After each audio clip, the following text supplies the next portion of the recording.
Audio. Coming up with the volume. And we're on. Que pasta, Mr. You know what que pasta is, right? Spaghetto. That's an Italian's way of speaking Mexican. Oh, que pasta. Don't send me any racial I want complaints, some, folks. I could have some spaghetti. Ethnic complaints, I whatever. haven't had spaghetti in a while, pasta in a while. You know, que pasta? I like some pasta. That's pasta. You like some pasta. Fettuccine Alfredo or some, when you like clam sauce. Or something. Yeah, that'd be good. That'd be good. Make up some gumbo. What is it? What you got to? Can you hear me, Troy? Can you hear? Okay. Say again? Troy, you there? Yeah. Okay, we're good. We're adjusting sound, folks. Sorry, I didn't mean to mumble here in front of you. So we're going to, I've had a lot of people, not a lot, you and 6 other people, the only ones that ever watched this video anyway. So one of you 7 folks has asked 3 or 4 times a piece about training differences from a guard dog to the personal protection or sport dog or police or military dogs.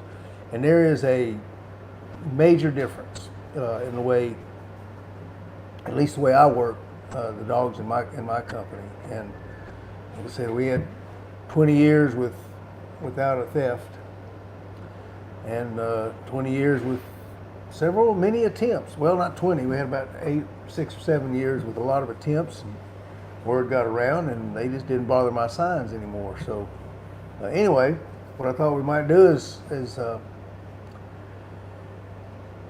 take one of our foundation techniques and exercises that to me is absolutely a foundation exercise that has to be done, and show it to you. So we ran it, we videoed a couple, and the thing about the way I at least train my dogs is there's little bitty fine steps that we look at, right, Scott? Yes.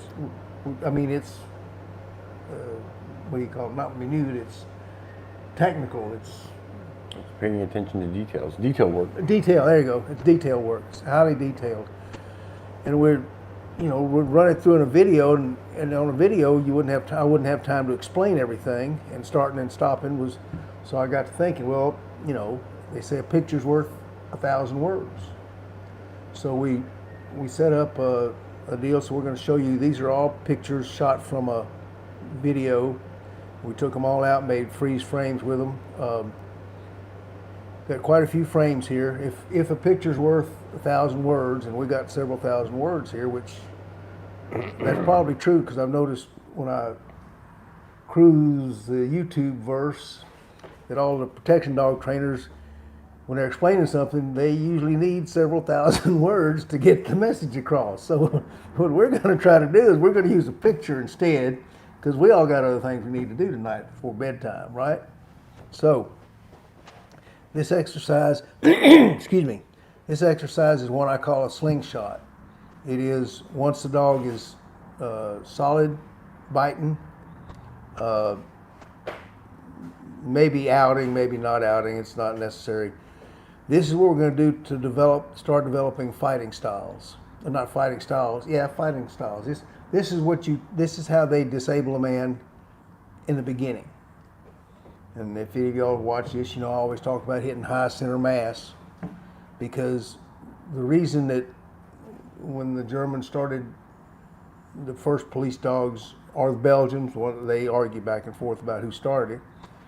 The reason they used sleeves was not to teach a dog to bite an arm. The reason they used sleeves was because if a dog jumps at somebody like that, I don't care if you got a pistol in your hand or not, you ain't gonna think about shooting a dog, you're gonna think about covering your face up. So the first thing I had to start understanding was sleeve work was designed not to teach a dog to bite the arm. It was there because as an incidental bite. In other words, you're teaching them to come high center mass, and you're getting that arm up there before they can get your nostrils, right? So once we have our dogs starting to figure that out, this is the exercise that we use to teach them to go high center. It's also what we use to teach them the foundation for how to control a man. In other words, once the bite is made, the dog's got to stay alive. He's got to be able to keep the man from grabbing his collar. He's got to control the movement of some creature that's going to weigh 2, 3, 4 times as much as him. and this is how we start them. So we'll run these frames and see if we can explain how this works. Somebody want to, Miss Carol Ann, you want to roll the first one? So slingshot starts with a dog who's already on cue for fighting. So he's been alerted. Agitator's agitating. first, freeze it. One Oops, back it second. up a little bit. Okay, right, back forward a little bit while he's up in his nose. Keep on one more frame. There you go. That one? Right there, yeah. So if you look close, remember I said it's, as Scott put it, it's details. What we're looking at, the first thing I'm learning is I'm looking for the dog's eyes. Everyone worries about their dogs being equipment sleeve happy, jute junkies, whatever you want to call it. You notice my agitator, Joey Kane, is going to be approaching this dog. He doesn't show, he's got a sleeve on, but he doesn't show the sleeve. We want the dog looking, and this is how we grade them for being ready. We want the dog looking straight up at the man, at his face. Can you back this one up just a little bit? Maybe go forward with it a little bit more, where it gets down a little bit. You want to go forward? Yeah, see, yeah, keep going forward. Whoops, that doesn't do that. Back it up, back it up, back it up. Back it the other way. This way? Keep going, no, keep going that way, keep going that way, keep going that way. Oh, no, it didn't do it. Well, I didn't do it. if you, from this photo right here, you can see clearly that Aries has got his eyes, he's locked eyes with our agitator, with Joey. Eye work, people talk about popping their whip and rattling their clatter sticks and movement. But using your eyes does more for a dog to make them tough than anything else. Before two dogs square off, before two wolves square off, the fights always started with eye contact and eye challenges. This is what I call, if your agitator has learned how to use his eyes correctly, because you can intimidate a dog with too much eye stare, eye contact. You want to do just enough. When you're doing just enough, the phrase we use is you're eye effing the dog. Mm-hmm. And that pisses the dog off. You notice we got a nice wide mouth. In prey drive, there you go. In prey drive, dogs will bite more shallow, but they'll bite much harder, much harder. In defense, they'll bite harder. In prey, they bite fuller. If you do this correctly with your right movements, your correct movements before that, you got the dog's prey drive triggered, and then you use your eyes to challenge the dog and make him serious, okay? So now we know we got a dog who's going to bite pretty full, we hope, and that's another thing this exercise does. It gets you fuller bites. So the next step after you've got him agitated and pumped up is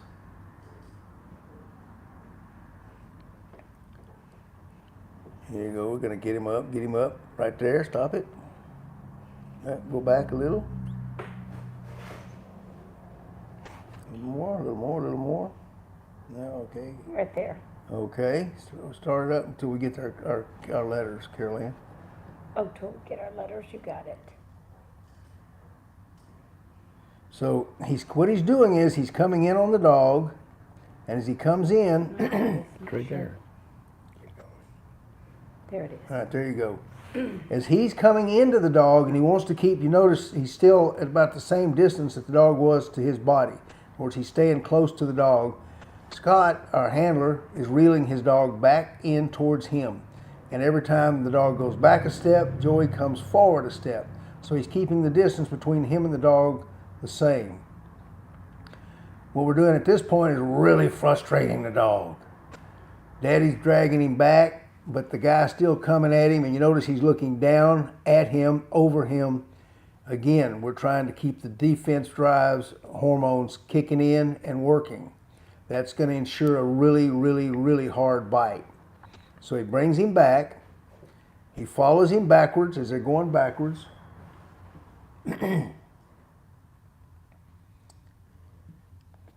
And then he freezes. Hold it up. Go back. Go back. A little bit more, okay. Go back. Go back. Go back to the last. There you go. Okay, right there. Right there. So what he's going to do at this point, the dog is back. You're going to reel your dog back till he makes contact with you, the handler. That's to just remind the dog that it's a team. You're there. You're backing him up, and make sure his confidence is going real high. Because that being pulled back while the aggressor pushes him back with all that eye contact can be very stressful to the dog. We want to make sure his defense drive hormones are kicking in so we get a really bone-crushing bite. He gets to this point, he gets reassurance from his handler, from his partner, that he's right there with him. You're going to back the dog up. Scott's backed this one up even better. He's got him coming almost between his legs. So Aries knows he's working with Daddy at this point. And at this point, our agitator is going to start walking backwards and retreating. And as he retreats, he'll reach a certain distance that'll be just about leash length for the dog if you have him on a leash. And then this is what happens.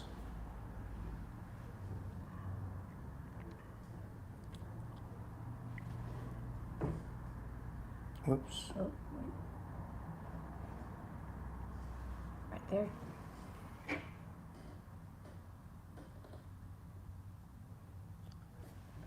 You can see this dog is determined to go after the human.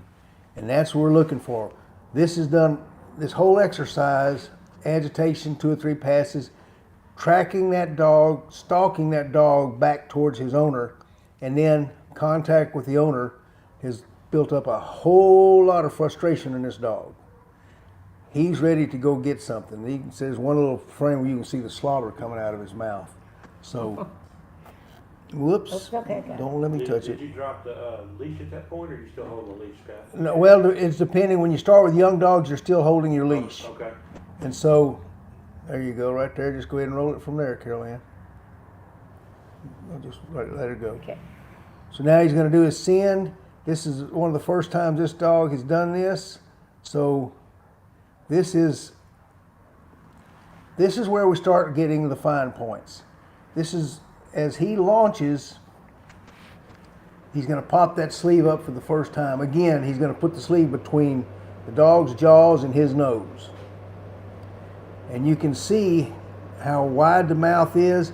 And what happens is that momentum of him launching actually drives the dog in for a very, very full mouth bite.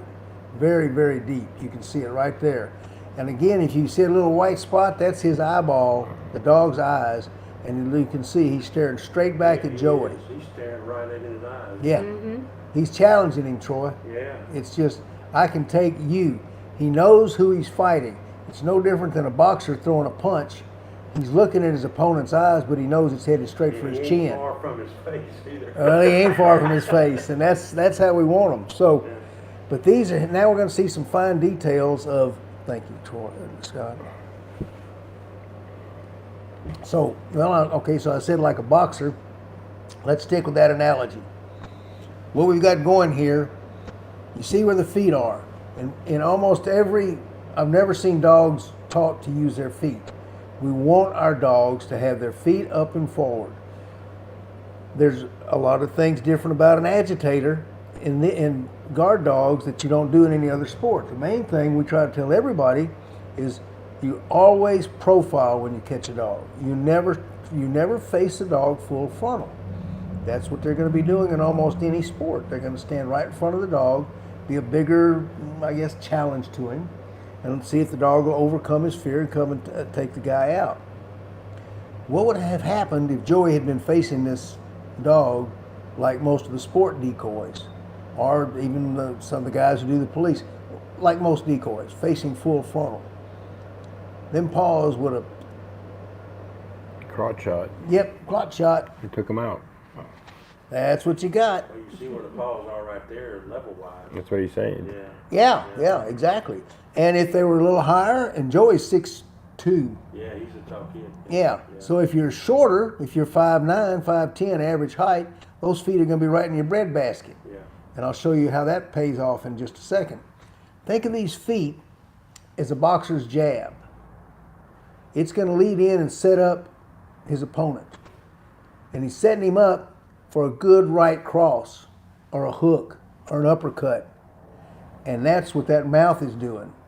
That's his cross. That's his hook. He sets him up with that jab, those front feet, and then he nails him with that uppercut. And once the dog is on that bite, and you can see how full that mouth is, his momentum has carried him all the way He's got a in. great bite on that sleeve. Mm-hmm. Yeah, I think Really does. Scott told me the next day he checked and he had little scratches on his tonsils back there. Yeah, you did. Little tickle on top. Yeah. So we know it's a full mouth bite, and he still didn't turn loose. And so what happens next? This is not the completion of the process. We have more to learn. Go, Caroline, go. So now you're going to teach him to bite even harder, and we're going to start the foundation of how to fight a man. Okay, he's pulled him in. Now what happens? Freeze it. Okay, you see how, and now at this point, no eye contact. He's looking completely away because the dog has used his feet to push against the man. Now he's hit the ground, and that pushing motion means the dog is going to keep pulling.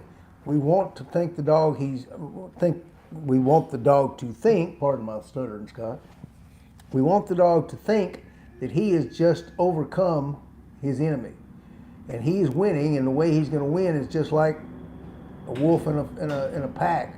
When they kill the prey, they take it back to the den for everyone to have a meal.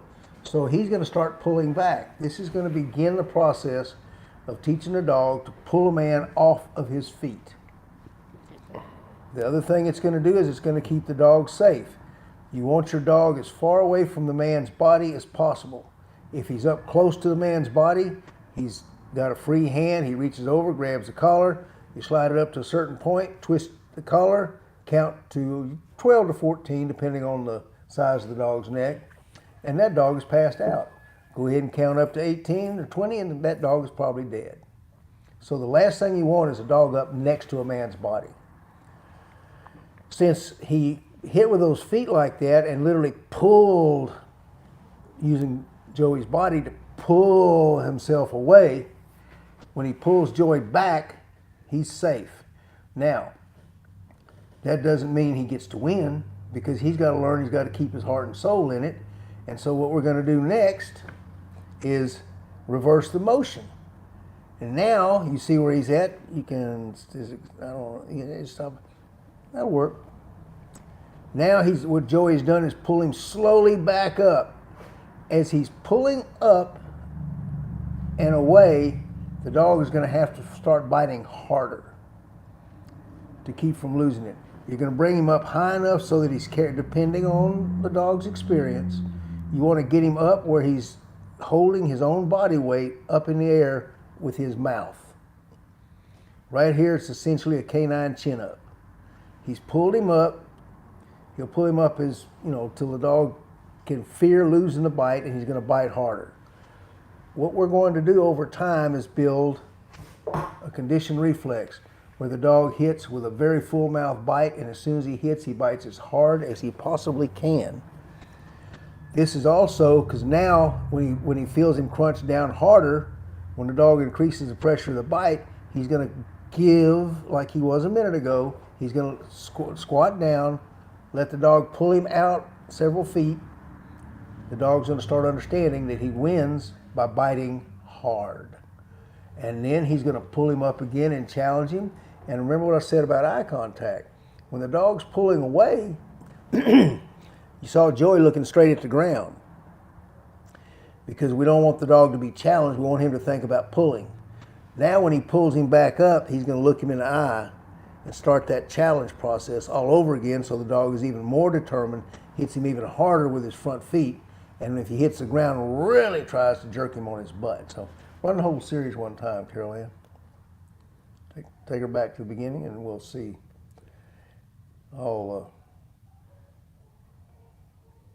make the air better by shutting up.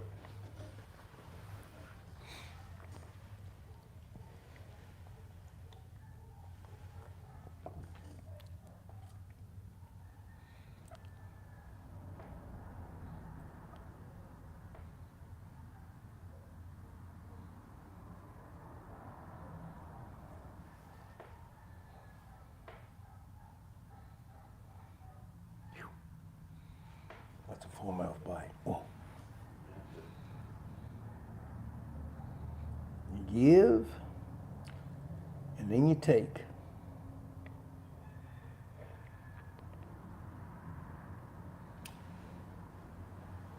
Good.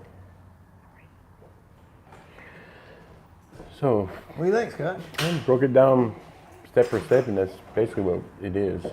So basically, also some dogs. We have a few dogs that will come out on the sand, and they'll come out and they'll forage in, but they won't hit very hard. They'll be Good point. and that there also you can take the dog back and start doing the slingshots to teach him how to launch better. Some dogs will come in and that also gives him, because the dog's got to figure all this out, right? He's got to know when he's running up, and he's got to know when to jump and time his bite, and when to open his mouth, and when to hit the sleeve or hit the Exactly. hit the target, right? Right. And that takes some coordination, and most dogs don't get it at first. Right. So you proof them, and then you start the slingshot here. that That also also gives helps. the dogs gotta figure all this out. Control it. You can control the dog better. When he's running Yep. up, and he's got to know And when to they jump. build the confidence and they get their timing down. Time his to- bite, and when to open his Target. mouth, and when And if you, hit we the always sleeve, use a hit 6 foot the- leash. hit the target, right? Right. And that Once takes that some dog is coordination. pulled back on a Most 6 foot dogs leash, Don't get it at first. if So your you proof agitator's 'em, and back, then you start the slingshot here. 7 that feet, also helps. Dogs 8 gotta feet. figure all this out. Right? Control it. the dog Control the dog can when he's running start up. his run, he can And take they build the 2 confidence and strides, get their timing down. and then And when to on target that his second mouth. stride, he's going to be in a always position use to a launch. 6 foot So target, right? the distance And once that that dog actually back, teaches him to be successful, what his timing has to be. Because like Scott said, Start the slingshot here. 7 also you know, helps. again, you go back to boxing analogies, Dog can start his run, he can take a simple jab looks like someone just goes oomph, but there's more to it than that. And a simple launch, high center mass, looks really simple. Oh, dog just jumps up. But as he said, he's got to time the opening of his jaws to hit the target at just the right time, to close them with a full mouth bite. And you saw that Doberman, he had that sleeve all the way back to his tonsils. So those are some of the fine points, but you use a 6 foot leash on this always. And that'll give, and once the dog has got it, then you can just turn him loose, and you can get some pretty awesome hits after a couple of times doing it like this. So Yep, and just technicalities, and it's the finer details that people don't see. It's Right. nice to share those details and actually enlighten people to what it takes. It's not just getting a dog out there and jumping in front of them and having them bite you. There's, you're building a dog. Yeah, because I've noticed that when I'm watching a lot of stuff, there's a lot of people that tell you stuff not to do. Don't do this and don't do that. But no one tells you the right But no thing to one do. tells you. It's like, what to do? well, but it is. It's like, Figure out what to do after. I don't know what it's some big secret. You can't tell nobody. Yeah, you yeah, you know, can't tell. it's like- Yeah, yeah. But people understand what's going on. It helps a lot. So. I got a quick question. Yeah. In that sequence there, those pictures, Scott had him out and he was doing his thing and going after Joey, and then the part where you pull him back in before you send him, to reconnect with you, and you kind of had him, between your knees there. Is that kind of letting him know, like, hey, I got your back. I'm still here. I'm still with you. You're not on your own. I mean, that's kind of letting the dog know that you're not out there fighting on your own. I mean, it's kind of a connection thing. Is that what you were talking about, Butch? Yeah, Okay. yeah, exactly, Okay. exactly. Okay. And one thing I might add, when you're reeling them back, I Yeah. use the term reel because You're just kind of pulling him in. Now. you're not just going to pull him back to you. You want to go, like Scott's doing, hand over hand, Okay. real Real slow, smooth, Real slow. yeah. and that gives So you're not yanking him back in. No, because your dog is focused on the decoy or the Yeah. agitator, and if you jerk him, what happens? He's going to stop and break. It's going to break everything. Yeah. He's bring- also going to think you're correcting him. Well, that's true too. So you bring him Yeah, in, yeah. and it comes to a point at first, when he first started, he didn't know why, right? Yeah. So now when he knows, he comes in, he's set, and I just say what I say and hit that, let him go, he's gone. So now he's to a point where when I'm pulling him in, he's back and he knows what's happening. He doesn't So look back you're in not talking to him. No, You're not, nothing. no. I don't have to talk to him. Yeah. No. There's no. You're just. No. It's on him. It's on him. It's on him. And pull, and he at first he turned a bit, and he didn't, Now it comes back in. When he comes right here, when he's set, and he's focused in, and I let him go, he's targeted right, and he's going in. It's not even. He's not even thinking about it. A gun almost. He's- It's not- also muscle memory. Yeah. He's not thinking about it no more. No. Right. No, it's It's- just now- reflex. It's muscle memory. Right. Reflex. So now on a real send, it's going to be automatic. The dog gets more excited. The dog knows his target. The target can be 5 feet away. It can be 50 feet away. The dog is focused on his target, and he knows what his job is. His job is to go apprehend that, or take that guy out. Let's just say. But then it's more efficiency. And It's like Bruce said. It's the first step, and this all builds up towards it. But this is the first step that you build a good base, good foundation, good confidence in the dog. You build trust with your dog, and the dog actually knows what to do, and he's sighting what he's supposed to do. It just all around it helps him. yeah. Is measuring how far the guy is, how when to jump, everything is all calculated, and the dog is more efficient, more fluid, and he'll probably do what you want him to do. Cool. Yeah.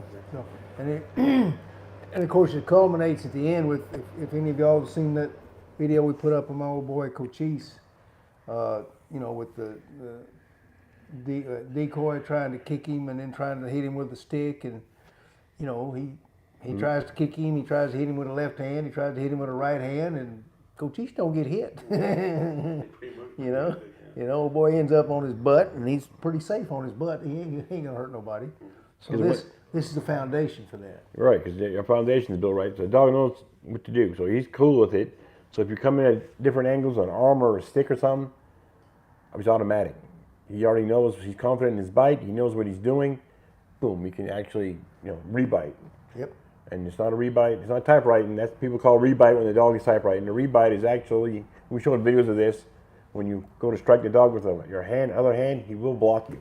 Or he will kick you, he will block you. He'll bite that leg or switch locations on the bite. Right. No matter what part of the body it is you're using. Right. So, and with that, of course, that's if you're really interested in that, we're having a pro sports trial. We'll be what do you got? Can I add something? Sure. To let them know, just because you train your dog for protection training, they're still great family dogs until you alert them.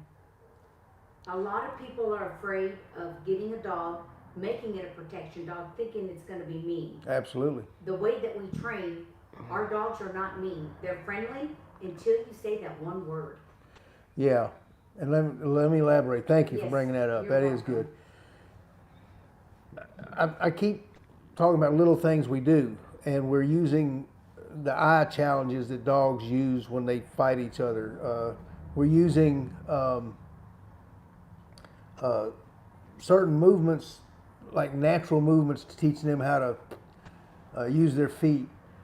We're threatening them with the eye stares. We're moving quickly to build up, because contrary to popular belief, now when I first started thinking about training a dog to be a guard dog, which was when I was a kid, watching Ren 1010 on TV, I thought I just got to go in there and make him mad, just piss him off, and that's pretty much the popular concept for decades, especially till they brought Schutzen over here, the SV, and taught us scientific ways of training.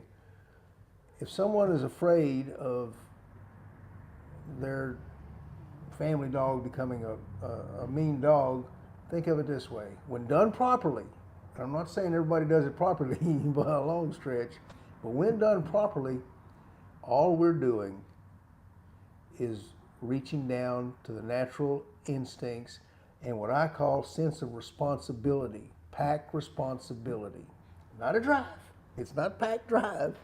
It's pack responsibility. The natural tendencies that dogs have to protect their territory, or their pack. That's natural. That's totally controllable. It has nothing to do with changing their personality. It has nothing to do with changing their nature. It has nothing to do with changing their feelings about you and strangers. 1,000 strangers, a million strangers. We're just reaching down and touching their natural sense of pack responsibility to do what they naturally would do in nature. They're going to protect what's theirs. Simple as that.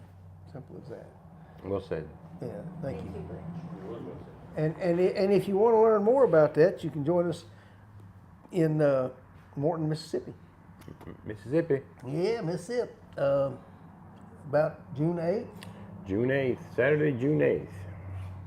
starting at, I don't know what time to start, Troy, you know? I think it's 8 a.m. Is that you can sign up. Sign up.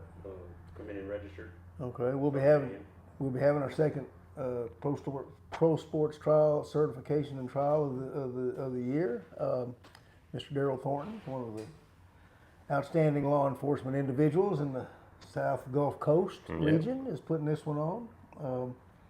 Let's see, what all we got to say? It's going to be at the, you know the name of the place where it's at, It's Scott? Ferris Park. Ferris Park, What is it? Ferris Park. Ferris in Park, Morton, Mississippi. Morton, Mississippi. Okay. Yeah. And we'll do our format for pro sports is always we do our obedience in the morning, and we come back and do our bite work in the afternoon. It's going to be some great entertainment. I don't know what they're charging, but if you want to come watch, we're encouraging spectators. What's the fee on the Well, for just spectators, it doesn't cost anything. Yep, free? Yeah, Free. I noticed on their Facebook page that if anybody wants to show up and watch, just come on in. yep. Wow. They do have a kids obedience competition. It's a $20 entry fee. As Okay. far as the other stuff goes, I don't know what the entry fees are, but I do have Daryl's information up here, his number and his email, and of course he's about as cordial as it gets. He's from Mississippi. Yep. And his wife Heather. I'm sure they have all the answers you need if you want to contact them. Right. Right. And ask them any questions you have, and I'm sure they're going to be great hosts. Oh, yeah.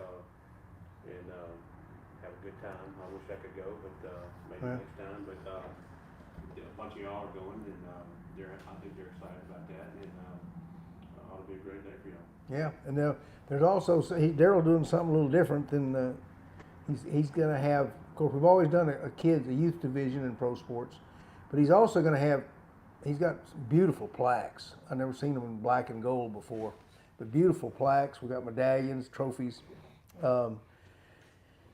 He's going to do in the morning first. He's going to do just obedience. He's going to have a separate obedience competition. Anybody can get in it and get a shot at some of these really nice awards. You don't have to go do any bite work or anything else. So if you just think you've got a pretty good dog, or you just want to, the main reason to go to a competition, folks, in my way of thinking, is not just to see if you can win, but it's to see what you need to do to improve. Because when you get in a show ring or a competition ring or a competition sport and you bring it in the best all around you, you're going to see how the best do what they do, and that'll give you the opportunity to become the best someday yourself. And that's what pro sports is all about. So this will be a separate youth obedience and adult obedience. If you've been doing some UKC stuff or AKC or any of the other C's out there, come on down. You can win you some nice awards. And if you're in if you're putting your big boy pants on and your big girl pants on and you want to come do the whole schlemiel, we'll do protection work. Will start right after lunch on Saturday. Yep. Big get together afterwards. We always do that. Yep. And since we're in Mississippi, we're going to be ethnic. We're going to go to a Mexican restaurant. Gotta mix it up a little. Yeah, there you go. So that's about all I got, Scott. What about you? And just talking about what we're doing here in this series, building on foundation. It's great. To actually go down and actually step by step educate people on how this works, and Yeah. and as we're going through this here, we're going to end up bringing in the finished product, how we're finishing, and how we're getting from point A to point D, right? And accumulation of this will be interesting. Yeah. You know, so, but like I always say, with the starting of a slingshot or finishing a send, it's all about the dogs, people. So we'll hope to see you next week, and hope to see you next weekend. Yeah, there you go. Thank Good you night. much.